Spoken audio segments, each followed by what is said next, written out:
नमो अर्हन्ताणं नमो सिद्धाणं नमो आयर्याणं नमो वज्रायाणं नमो जोरि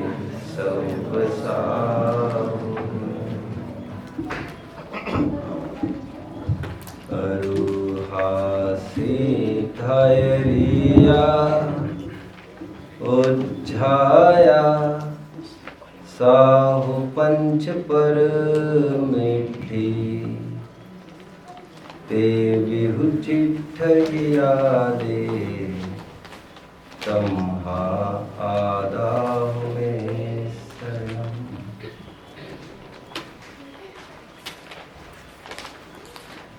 मोक्षार्थियों आओ, my dear youngsters, welcome। इस वितरागता की पावन धरा पर आइए।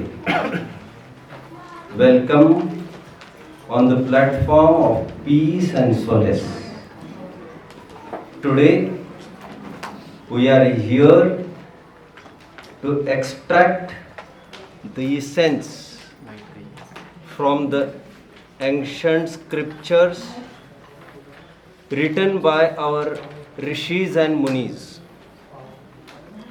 Today we are here to extract the real definition of life and happiness। We are here to extract the most of our life।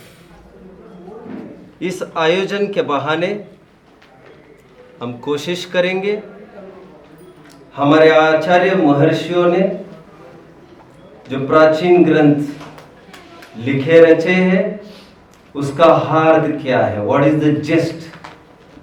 कोशिश करेंगे जीवन कहते किसे है ये परिभाषा समझने के बिना जीना बनता नहीं है। Therefore, I will stress upon बुनियादी तत्व ज्ञान, what is life and happiness।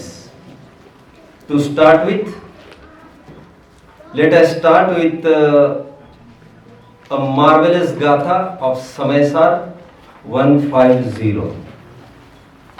रत्तो बंधदि कम्मम मुच्छदि जीवो विराग संपत्ति एसो जिनोदेशो तम्हा कम्मेसु मारज्ज।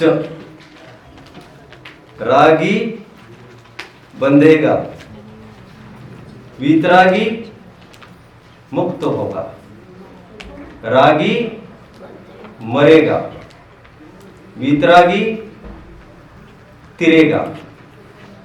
रागी द्वेषी आकुलता की भट्टी में झुलसता रहेगा, तड़पता रहेगा। वीतरागी वितरागता की शांति में शांत रस के समुद्र में डुबकियां लेता रहेगा, क्रीड़ा करता रहेगा।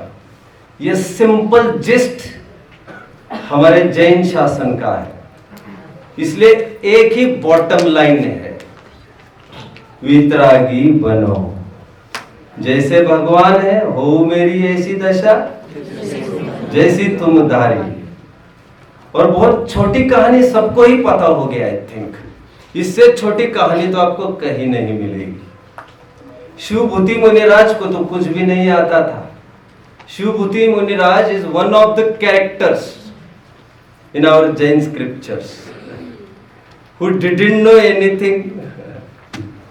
इतने अज्ञानी थे हमारे मुनिराज, कुछ भी पकड़ नहीं सकते थे। उन्हें आचार्य ने उनके नमोकार मंत्र भी याद नहीं होता यह जानकर एक मंगल सूत्र दिया। कुछ नहीं तो इसे ही याद कर लीजिए आप, मारुष एंड मातुष। इतना सा सिंपलेस्ट सूत्र है। व्हाट इज मारुष एंड मातुष? जैसे मैं मोक्षार्थियों को कहता हूं, रोष करना, द्वेष करना, तोष करना, राग करना, सिंपली इतना ही है। न राग करो न द्वेष करो, इतना समझे तो बेड़ा पार। इष्टोपदेश 26 श्लोक आई थिंक। बध्यते मुच्यते जीवो सममो निर्ममो क्रमात्। ममता से बंधता है, निर्ममता से मुक्त होता है।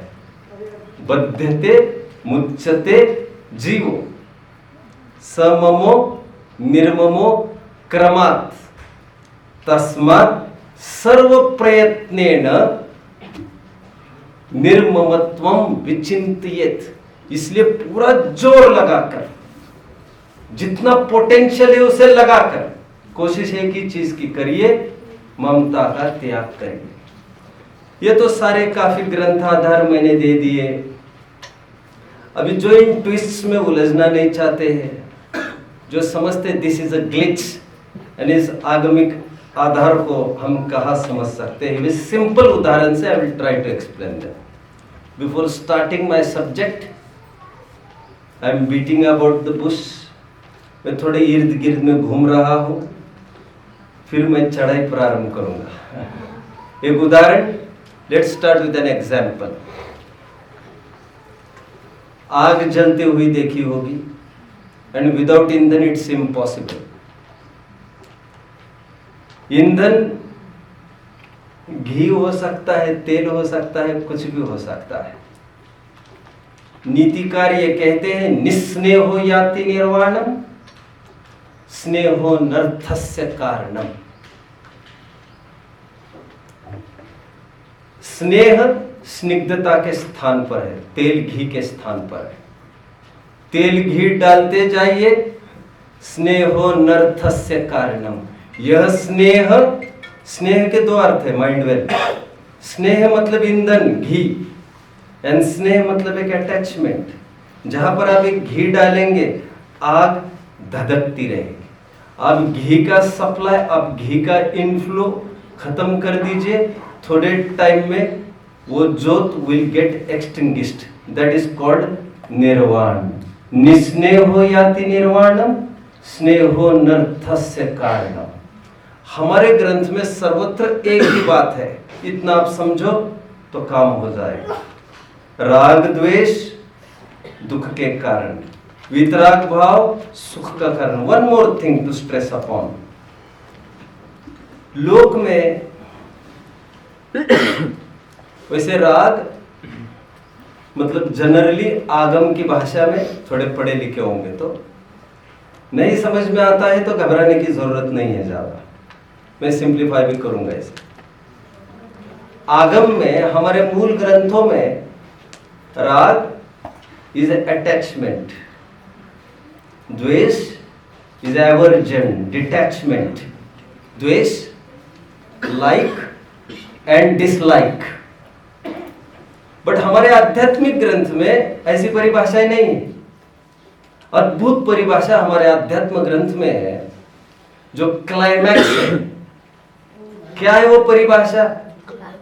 कहते हैं कि जिसे आगम राग कहता है उसे तो हम राग कहते ही हैं, जिसे आगम द्वेष कहता है उसे भी हम राग कहते हैं। व्हाट इज दैट राग? राग इज अटैचमेंट। क्योंकि राग करो अथवा द्वेष, बाय वन वे और the other you are getting attached with परद्रव्य, and that attachment is fatal. वो तुम्हारे लिए दुख का कारण है। परद्रव्य में जुड़ना दो बातों से होता है, मुझे चाहिए लाइकिंग, एंड मुझे ये नहीं चाहिए डिसलाइकिंग। तुम्हारा सुख दोनों स्थितियों में पराधीन बन रहा है। It is based upon wanting something और rejecting something. It is based on materialistic objects, and that makes you दुखी। एंड सुखी होने के लिए क्या करना? आचार्य देव कहते हैं अटैचमेंट छोड़ देना। Attachment, what is this attachment? पर सापेक्ष सुख और पर सापेक्ष दुख की कल्पना मिथ्या है। पर हमारे दिमाग में ही खत्म कर दो, और जहां पर का जुड़ना बनेगा, जोड़ने के नाम पर अथवा हटाने के नाम पर, वहां पर तुम पर द्रव्य से तो जुड़ गए। इस प्रकार अध्यात्म में राग का अर्थ पर द्रव्य से जुड़ना इस प्रकार बनता है। नाउ हमारे ग्रंथों में इसीलिए दूसरों का बुरा करने का उपदेश तो हमारे कोई भी ग्रंथ नहीं देते हैं। दुर्जन के प्रति भी माध्यस्थ भाव की ही आज्ञा है। लेकिन किसी का अच्छा करने के नाम पर हमारे चरणायोग काफी उपदेश देते हैं। कर भला तो हो भला की टोन में हमारे चरणायोग उपदेश देते हैं। प्रथमायोग भी पीठ थपथपाता है। बट बेसिकली हमारे ग्रंथों में, आध्यात्मिक ग्रंथ जो मैं बात कर रहा हूं,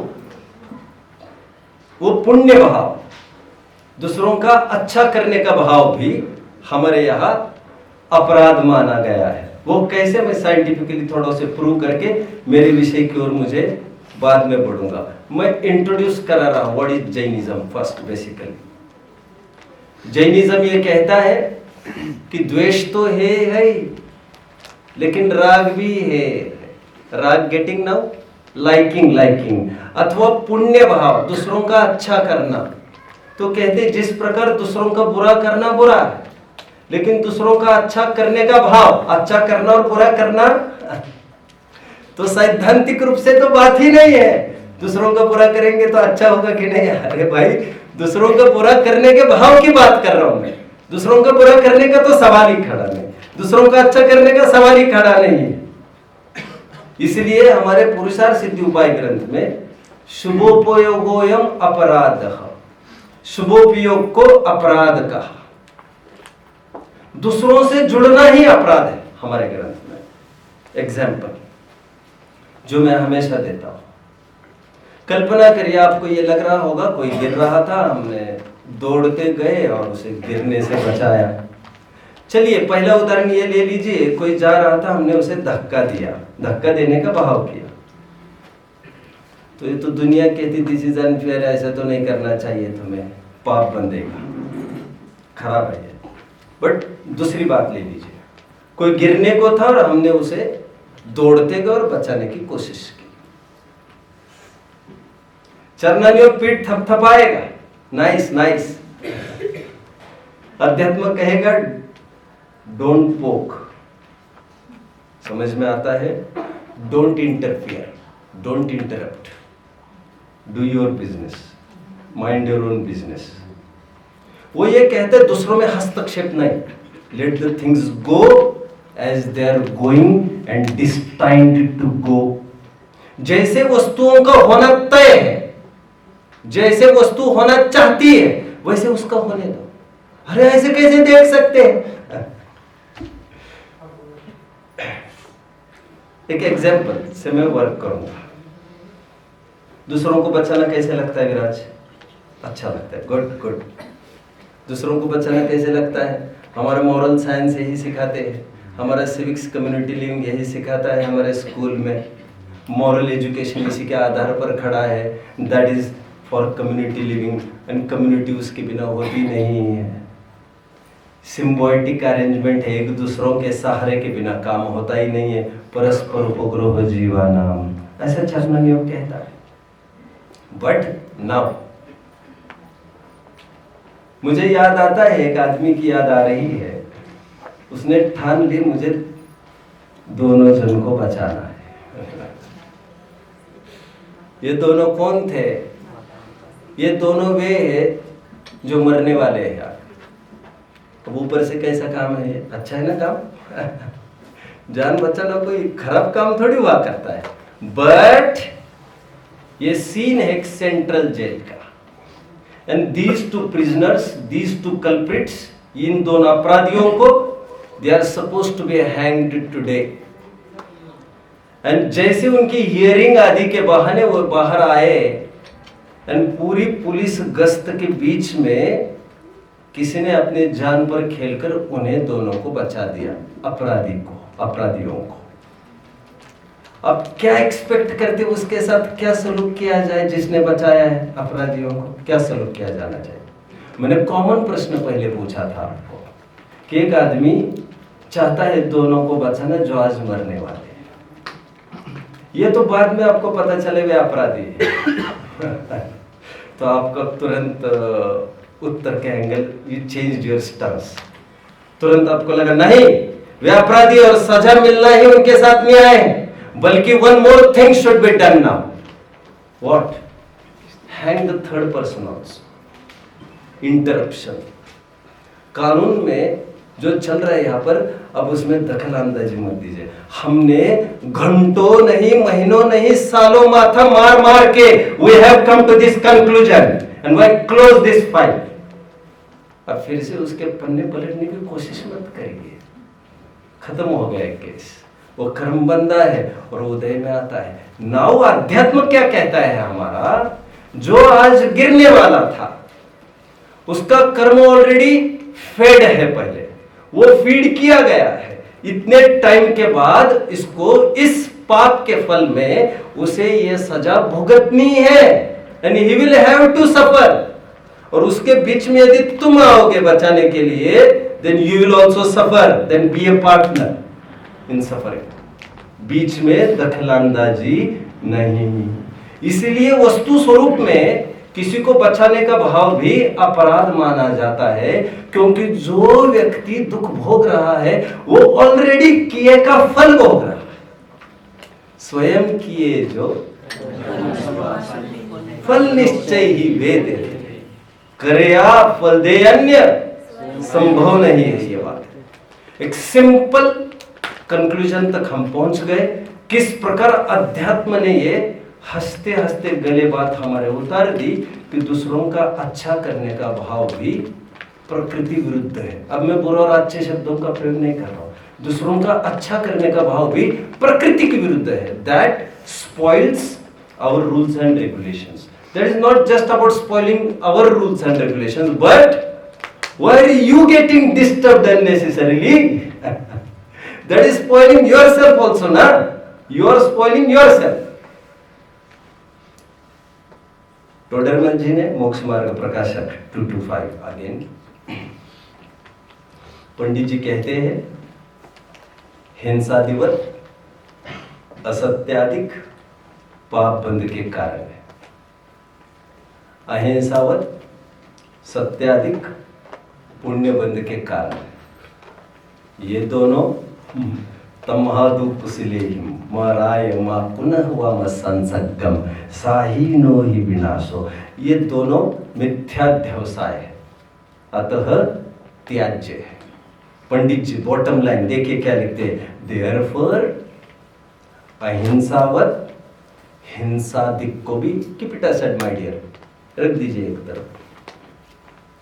देयरफॉर अहिंसावत, हिंसादिक को भी बंध का कारण जानकर हे ही मानना।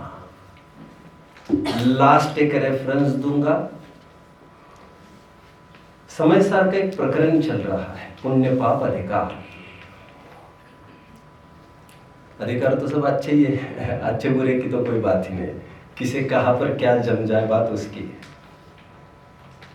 पुण्य पाप अधिकार जब पूर्ण हो रहा था तब जैसे आचार्य ने कंक्लूड करते समय कहा, एंड हियर एंड्स, बोलिए जरा कोई, एंड हियर एंड्स पाप अधिकार। अरे my dear, what are you doing? You are feeling sleepy right? Why, ऐसे क्यों? अरे 3 दिन ही तो है यार, हमारे बच्चे कम से कम 3 साल रह रहे हैं।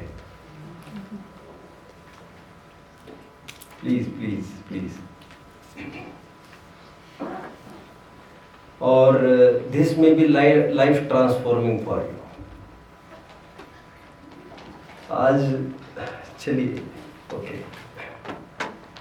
प्रकरण चल रहा है, जयसेन स्वामी बात कर रहे हैं। जयसेन स्वामी कह रहे हैं हियर एंड्स पाप अधिकार। अरे your forefathers आपके बाप दादे मतलब आपके अमृतचंद्राचार्य इसे पुण्य पाप अधिकार कह गए, एंड आप इसे कह रहे हैं कंक्लूजन में हियर एंड्स पाप अधिकार। व्यवहार रत्नत्रय का प्रकरण पूरा चल चुका है यहाँ पर। व्यवहार रत्नत्रय मतलब शुभ भाव, बच्चों शुभ भाव, that is enough for you now. भक्ति, दया, दान, शील, व्रत आदि एक्सेट्रा। व्यवहार रत्नत्रय का प्रकरण चला और आप इसे पाप अधिकार कह रहे हो। जैसे आचार्य देव उत्तर देते हैं, I know my dear, I know what I am writing, I am conscious. कहते देखो, उपादेय रूप निश्चय नय का प्रतिपादक होने से व्यवहार नय उपादेय है। निश्चय की प्राप्ति कराता जानकर व्यवहार नय को भी पवित्र, पुण्य को भी पवित्र कहा है, पुण्य को भी उपादेय कहा है। बट ये जितना व्यवहार रत्नत्रय है वो बाहर का आलंबन नहीं छुड़ाता। किसी न किसी बहाने पर द्रव्य में आप लिपटे ही रहते हो। जो मैं बेसिकली बात कर रहा था, ग्रहण करने के नाम पर या छोड़ने के नाम पर, राग के नाम पर या द्वेष के नाम पर, और पर द्रव्य से लिपटना ही अपराध है। इस परावलंबता के कारण हमने पुण्य को भी पाप कहा। सेकंडली, यह पुण्य तुम्हें आत्म स्वभाव में रमण करने में बहुत बड़ी बाधा है। अच्छे काम से तुम्हें पतित करता है, और पातंति इति पापः, देयरफॉर यह पुण्य भी तुम्हें पतन कराने वाला होने से, बहुत बड़ा पातक होने से, यह पुण्य को भी हमने पाप कहा। अभी तक की चर्चा में मैंने निष्कर्ष इतना ही कहना चाहा, शुभाशुभ भाव मोह राग द्वेष के परिणाम हे बंध का कारण है। तो क्या करना चाहिए? वितराग भाव की प्राप्ति करनी चाहिए। नट शेल में ये मैंने आपको बॉटम लाइन अभी बताई। नाउ हमारी सर्च प्रारंभ होती है, वितरागता आखिर प्राप्त कैसे की जाए। हमारे ग्रंथों में 2 उपाय बताए हैं वितरागता की प्राप्ति के। जितना मैं कह रहा हूं उतना ही सुनिए, समझिए। समझ में नहीं आता हो तो पूछ सकते हैं। हमारे ग्रंथों में वितरागता प्राप्त करने के 2 उपाय बताए, अंडरलाइन द वर्ड बताए। 2 उपाय बताए। पहले उपाय की मैं बात करता हूं। पहले उपाय हमारे आध्यात्मिक ग्रंथ कहते हैं, जैसे समयसर 279 गाथा की टीका, शुद्ध स्वभावात् प्रच्छवमानात् एव रागादिभि ही परिणम्यते। ये राग द्वेष क्यों उत्पन्न होते हैं? तो सिंपल उत्तर दिया। अभी लोग में पूछो राग क्यों उत्पन्न हुआ, तो उसको लग सकता है मुझे वो चीज दिखी, राग उत्पन्न हुआ। द्वेष क्यों उत्पन्न हुआ? गाली दी यार सुबह सुबह। ठीक है, मैं शाम को आता हूँ, फिर क्या किया जा सकता है। जब भी राग द्वेष की बात आती है तुम बाहर की तरफ देखने लगते हो, और आध्यात्मिक सॉल्यूशन ये दिया गया है, राग द्वेष क्यों पैदा हुए? कहते हैं तू शुद्ध स्वभाव से बाहर निकला और इसीलिए राग द्वेष पैदा हुए। देखो, पर की तरफ से यदि राग द्वेष का कारण बताया जाता उत्पत्ति का, तो हमारे इस पूरे उपाय बाहर लगने वाले थे राग द्वेष को हटाने के। आचार्य देव कहते तू घर से बाहर निकला। चोरी क्यों होती है जरा मुझे बताना? चोर के कारण होती है क्या? ऐसा लोग कहते चोरी का कारण क्या? चोर आए थे। चोरी का कारण क्या? वॉचमैन नहीं था। चोरी का कारण क्या था? कोई ये भी कह सकता है मेरे घर पैसा है। चोरी का कारण क्या? तिजोरी कमजोर है। नहीं कह रहे ये कोई कारण नहीं है चोरी के। अरे तू घर में नहीं था ना, इसलिए चोरी हो गई। बने रहने तो ये सब चोरी को टालने के लिए इनको हटाने की जरूरत नहीं, तुम्हारे वहां रहने की जरूरत है। तुम्हारी मौजूदगी मैटर्स, और तुम्हारी मौजूदगी रहते हुए कभी कोई चोर घुस नहीं सकता। वस्तु स्वरूप यही कहता है, तू घर में नहीं था, तो जिस दरवाजे से बाहर निकला था, ठीक तुम्हारे पीठ पीछे पीछे उसी खुले हुए दरवाजे से ये आश्रम वन प्रवेश कर गए। We saw them entering. पीछे से हमला कर दिया यार उन्होंने, तो क्या किया जाए? तो घर नहीं छोड़ना चाहिए था तुम्हें। जो भी करना है इसी ऑफिस को संभाल कर तुम्हें करना है। बाहर गए और गए। हमारे मूल ग्रंथ इसकी तरफ संकेत करते हैं। आध्यात्मिक ग्रंथ पहले उपाय की बात करते हैं। If we wish to get rid of this राग एंड द्वेष, तो उपाय एक, स्वभाव की प्राप्ति करो। उपाय एक जो हमारे आध्यात्मिक ग्रंथ बताते हैं, जो मेरा कोर रहेगा चर्चा का for the fourth coming sessions, वो दूसरे उपाय का रहेगा। ऐसा कौन सा दूसरा उपाय है जिससे राग द्वेष का अभाव किया जा सकता है? हालांकि जो पहला उपाय बताया है that is a foundation, and ये जो दो उपाय बताए जा रहे हैं, ध्यान से सुनना, बार बार मैं इस बात को कह नहीं पाऊंगा। जो दो उपाय कहे जा रहे हैं, these are not alternatives of each other. मैंने दो उपाय कहा, मैंने ऐसा तो नहीं कहा या ये करो या ये करो, मैंने तो ऐसा बोला ही नहीं आपको। आपने क्यों मान लिया ऐसा?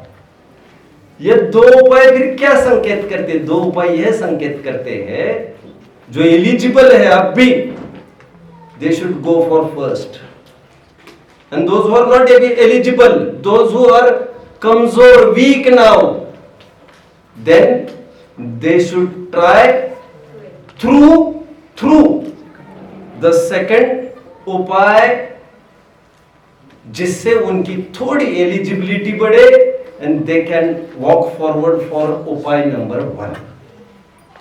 हम ये कह सकते हैं सेकंड उपाय जिसकी चर्चा मैं करूंगा, that is a process, बहिरंग प्रोसेस। मेरी चर्चा चरणान योग ओरिएंटेड होगी। दिस विल नॉट बी अध्यात्म ओरिएंटेड। अभी तक का जितना भी इंट्रोडक्शन था दैट वाज अध्यात्म ओरिएंटेड। वन मोर अप्रोच दिया है आचार्यों ने, सेकंड उपाय, that is by चरणान योग। what is that उपाय? एक श्लोक है रत्नकरण शावकाचार्य का, मुझे अभी विस्मरण हो रहा है नंबर। अक्षार्थानाम परि संख्यानम भोगोपभोग परिमाणम। प्रकरण भोगोपभोग परिमाण का चल रहा है एक्चुअली वहां पर। भोगोपभोग परिमाण व्रत जानते हो? 12 व्रत बताए हैं हमारे ग्रंथों में। ओहो, inspired by which the father of our nation Mahatma Gandhi, जिन्होंने एकादश व्रत की कल्पना की और साबरमती आश्रम में उन्होंने 12 व्रत को लॉन्च किया था। She was inspired by the concept of our 12 व्रत। Anyway, this is not the time now।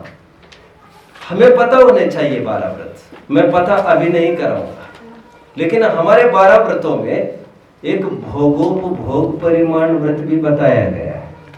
आपने सुना होगा 5 अनुव्रत होते हैं, 3 गुण व्रत होते हैं और 4 शिक्षा व्रत होते हैं। उसमें भोगोपभोग परिमाण व्रत प्रकरण चल रहा है, भोगोपभोग परिमाण व्रत का। एंड समद भद्राचार्य क्या लिख रहे हैं देखो, वे ये कह रहे हैं अक्षार्थानाम परि संख्यानम भोगोपभोग परिमाण। डिफाइन कर रहे व्हाट इज भोगोपभोग परिमाणम, इंद्रियों के विषयों की मर्यादा करना, दैट इज भोगोपभोग परिमाण। अभी इसमें तो कोई अनडाउटेडली यही होना चाहिए था। आगे इंपॉर्टेंट बात लिख रहे हैं, अर्थवता मत मप्यवधौ राग रति नाम तनुकृते।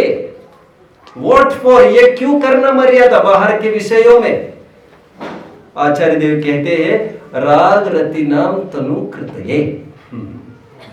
बाहर के विषयों में मर्यादा करने से, जैसे आप लोग 3 दिन के लिए वहां से यहां आए हैं, this proves, this is enough to prove कि बाहर की क्रियाएं undoubtedly is helpful, and you have not just come here. आपने विषय भोगों की आहुति दी है 3 दिन के लिए। I know you will have to face so many inconvenience here. खाने में, पीने में। हालांकि मैंने सुना आप सब बहुत तामझाम लेके आए। ग्रेट। इसकी फिक्र मत करो पंडित जी, गॉन। मैं तो हिल गया यार। ठीक है, लेकिन ओके। हाँ, कहा था मैं, आप 3 दिन वहां से यहाँ आए हो, व्हाट इज दैट? आपने बहुत बड़ी कुर्बानी की है। आदमी को तो अपना बेड से भी दूसरे बेड पर चला जाए तो इतने में अनइजीनेस होने लगता है। अभी कोई किस नजरिए से आया होगा वो मैं नहीं ज्यादा कह सकता, बट इसमें एक कॉमन फैक्टर एक वर्क कर रहा है। अपनी कन्वीनियंसेस को थोड़ा सा कॉम्प्रोमाइज करके ही घर से बाहर निकला जाता है, क्योंकि घर is a place of comfort. चुटकी बजा सामान हाजिर, यहां पर ऐसा होगा नहीं। And you shouldn't expect, and this is the purpose, the only purpose घर से बाहर निकलने का। यदि आप तामझाम लेकर निकलते with all the facilities, then you are not detached. Anyway, दूसरे उपाय की मैं बात कर रहा हूं। आचार्य देव ये कहते हैं, जब बाह्य विषयों को आप मर्यादा में लाते हो, खान पान की, जैसे आज मैं 5 ही रसों का ग्रहण करूंगा,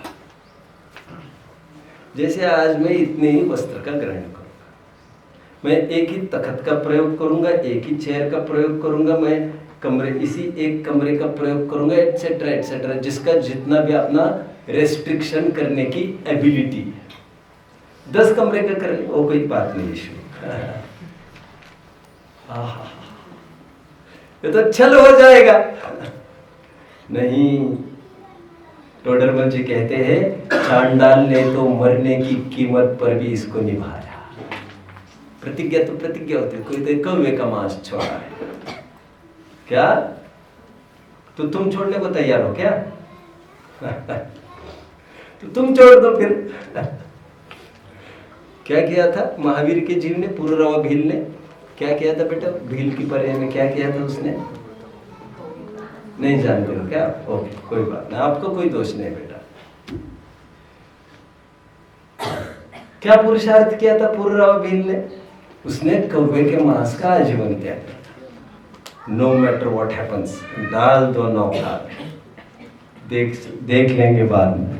और इतनी बाढ़ है, कैसे होगा? डाल दो, खत्म कर दो यार, लेट्स सी व्हाट हैपेंस। और दूसरे पार निकले तो चारों आहार का त्याग करके निकले गए, लेकिन मरने की कीमत पर भी उन्होंने कौवे के मांस को ग्रहण नहीं किया। कभी कभी आई रियली डाउट कि आज हम में से कितने जन तैयार होंगे एट एनी कॉस्ट, किसी भी प्रकार से, डायरेक्टली इनडायरेक्टली। और मेडिसिन मतलब पूरा अड्डा है आज। मेडिसिन में तो क्या नहीं डाला जाता, तो ठीक है जो है सब ठीक है यार। और मेडिसिन ही की जरूरत थी ना पुररवा को, मेडिसिन ही के लिए। अरे जैनियों, शर्म नहीं आती अस्पताल के मांस मदिरा मिश्रित दवाओं का सेवन करते समय? आहा, यह वह अदालत है जहां पर दूध का दूध और पानी का पानी होता है। यह वह अदालत है जहां पर बड़े बड़े धनाढ्यों को भी violation of rule, dump him down. कितना भी बड़ा हो यहाँ पर, कितने भी बड़ा हो, चक्रवर्ती को भी पटका जाता है सीधे 7वीं पृथ्वी में। No mercy. हम जैनियों की संतान है, इस गुर्मी में, इस अहम में आप दौड़ रहे होंगे तो आप धोखे में है। किसका डायलॉग बोल रहे हो ये सब? गोपाल दास जी हुई। हाँ, अच्छा, नाइस नाइस। ये सब गोपाल दास जी बोल रहे हैं। यदि तुम्हें थोड़ा भी अभिमान है ऋषि परंपरा की वसीहत पाने का, तो शर्म करो, जागो, रात्रि भोजन त्याग आदि का त्याग करो। इसके बिना धर्मोपदेश का पात्र होता ही नहीं है। मैं जैन कुल में जन्मा हूं, इस रियायत से तुम्हें कुछ कंसिडरेशन होगा। इस धोखे में मत रहो, अपने कुल को मत लजाओ। पढ़ लेना चाहिए वहां से। एनीवे, मैं दूसरे प्रकरण के दूसरे उपाय की बात करूंगा। This was all about introduction. पहला उपाय मैंने बताया, राग द्वेष की उत्पत्ति क्यों होती है, राग द्वेष के निवारण का उपाय क्या बताया, शुद्ध आत्मा का आश्रय, शुद्ध स्वभावात् प्रत्यवमानात् एव रागादिभिः परिणम्यते। तुम घर से बाहर निकले इसीलिए चोरी हुई, बट हम दूसरे उपाय की बात कर रहे हैं।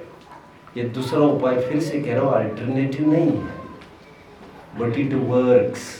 जैसा मैं अभी ये कह रहा था, उपादेयभूत निश्चय रत्नत्रय का कारण होने से व्यवहार रत्नत्रय को उपादेय कहा गया है। पढ़ लेना चाहिए मूल ग्रंथों। परमार्थ पद का कथन होने पर भी निश्चय का सहायक होने से इसका कथन करना न्याय संगत ही है।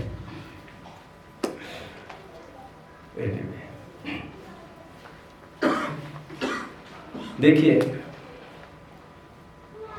हम स्याद्वाद के कंसेप्ट से प्रारंभ करते हैं।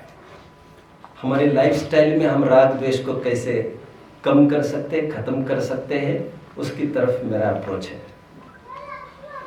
अप्रोच मेरा बाहर की तरफ से मुझे कुछ बात करने का भाव है, क्योंकि अक्सर हम सुखी होने के नाम पर बाहर से अप्रोच करते हैं। देयरफॉर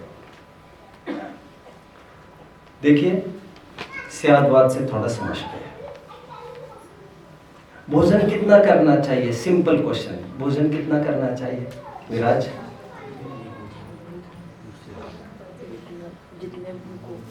जितने भूख। जितना शब्द बहुत जबरदस्त है, जितना भूख। Very nice, very nice.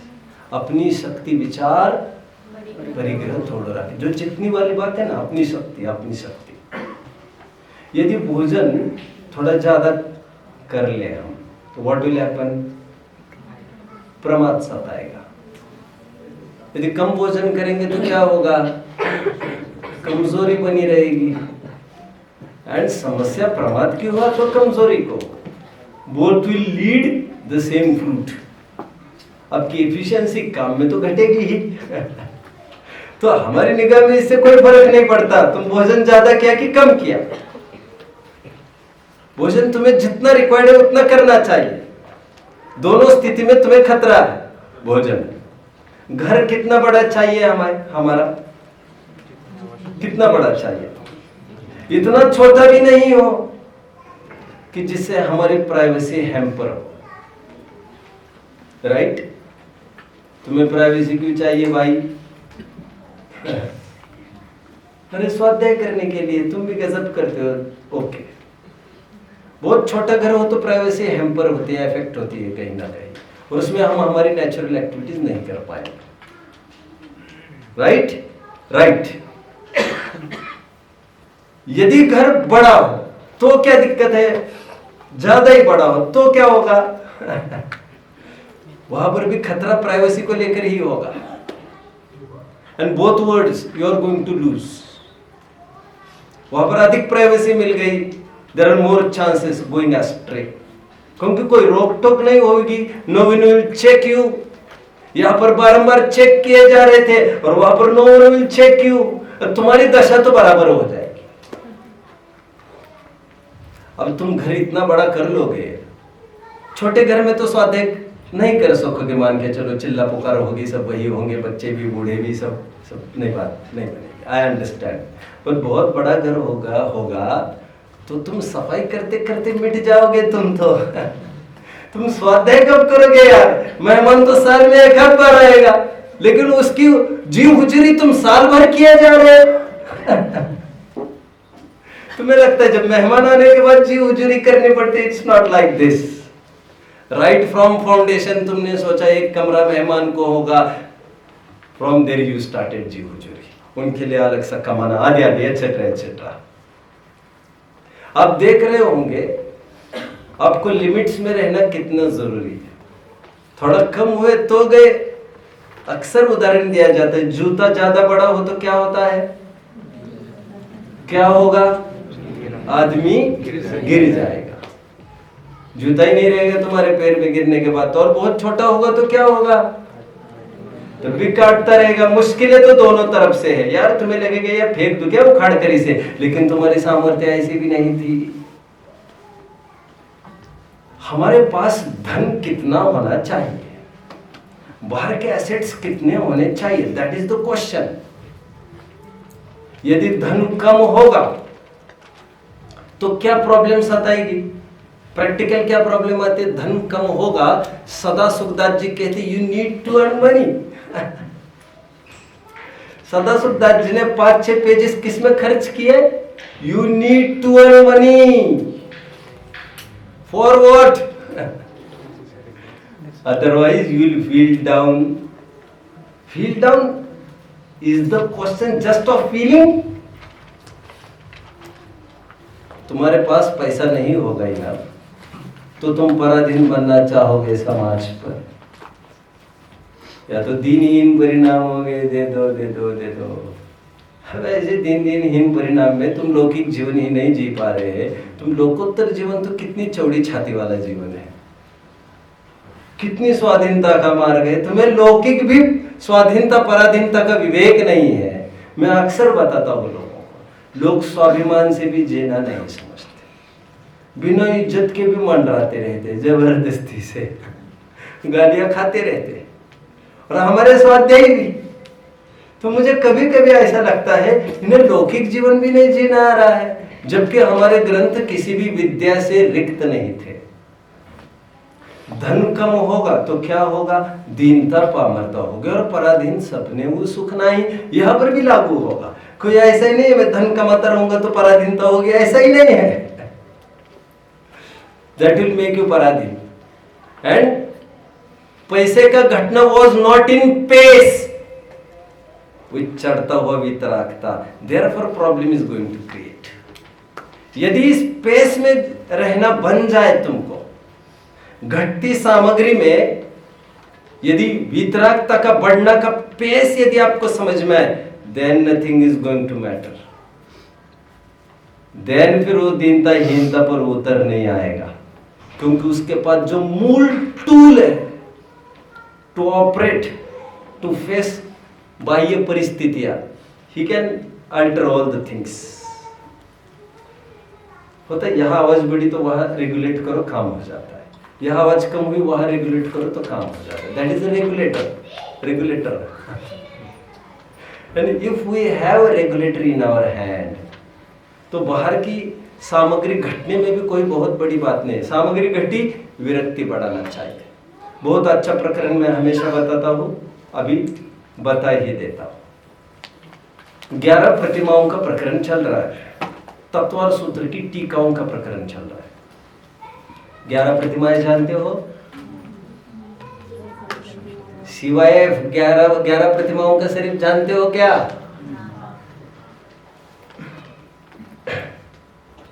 ठीक है। प्रकरण आया 8वीं प्रतिमा का। व्हाट इज 8वीं प्रतिमा? प्लीज, यह हमारे एक खिलाड़ी है। 8वीं प्रतिमा है आरंभ त्याग प्रतिमा। आरंभ त्याग प्रतिमा क्या कहती है? व्यापार धंधा बंद, दुनियादारी बंद, क्लोज द डोर्स। अरे खिड़की हवा रही, खिड़की बंद करो, वेंटिलेटर नहीं चाहिए, कुछ भी बंद करो सब। आप समझ रहे बात को? आरंभ त्याग के समय सभी अवसर बंद कर देता है 8वीं प्रतिमा, क्योंकि पहले सोच लिया उसने कि this will be enough for me now. एक रफ कैलकुलेशन किया है उसने, मुझे 20 साल जीना है और 20 साल में this is more than enough now. And tool तो लेके ही बैठा है पहले रेगुलेटर का। That is the basic thing he has. उसके बल पर ही कैन कैलकुलेट।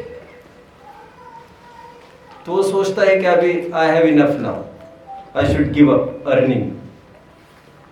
बंद किया धंधा। बहुत अच्छा प्रश्न पूछा टीकाओं में। उसने मर्यादा कर ली, 20 साल I have to run. Run मतलब मेरा जीना बनेगा, और 20 लाख मेरे पास है, 1 lakh per year will do for example. Now अचानक वन नाइट चोरी हो गई, माल चला गया। What should you do? प्रश्न क्या उत्पन्न हुआ? क्या करना चाहिए? प्रश्न क्या उत्पन्न हो रहा है विराज? अब उसको क्या करना चाहिए उस पॉइंट पर खड़े रहकर? उसने व्यापार धंधा सब छोड़ दिया, कमाना छोड़ दिया। हम लोग अक्सर डर दिखाते हैं, कभी भी कुछ भी प्रॉब्लम हो सकता है भैया, तुम बीन पेस बीन पेस मतलब लगे रहो तुम तो रात दिन, day and night, let's fight, करते रहो, क्योंकि आने वाली प्रतिकूलताओं को कोई पार नहीं है। अब कमाते रहो। There shouldn't be full stop, because there are no full stops for adversities, and to fight the adversity only one currency works, and that is पैसा. This can fight all the adversities. सभी महंगाई को मात दे सकता है, पैसा होना चाहिए जेब में। ये सब जगह भाषा दिस वर्क्स है ना। 8वीं प्रतिमा वाले ने आज सब वाइंड अप कर दिया और आज ही चोरी होनी थी उसके घर। भाई साहब following anything to be focused? ठीक है, बहुत सुंदर उत्तर दिया। अरे सब चला गया। माथे पर हाथ रखकर एक तरफ नहीं बैठता हो तो क्या करता है? Start again? नहीं। पहले तो बैठकर ये सोचता है unnecessarily I wasted so many years earning such a big amount, thinking this will be helpful to me at some point, but I was wrong. Scriptures used to teach me. हमारे आचार्य गुरु, हमारे विद्वान पंडित जी used to teach me, tell me, but I didn't follow them, and at last I'm here. 20 साल खाक में। जो काम जहां पर मैं आज खड़ा हूं 20 साल पहले वही खड़ा था। समझदारी से तभी सब कुछ छोड़कर अध्ययन ही कर लेता।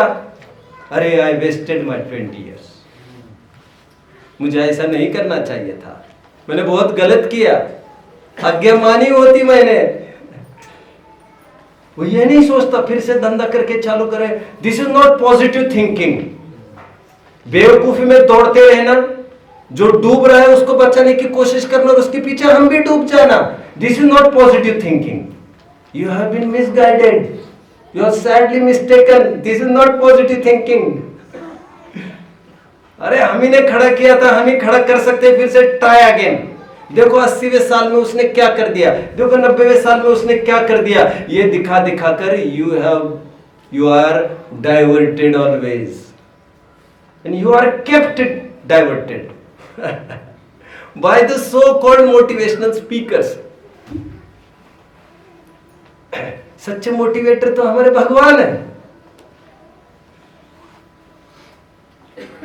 You need nothing to do. Competition, दौड़ो। All this foolishness. आओ बैठो यार, शांति से बैठो। तो व्यवस्था कौन करेगा हमारे? किसकी? पागल हो गए क्या?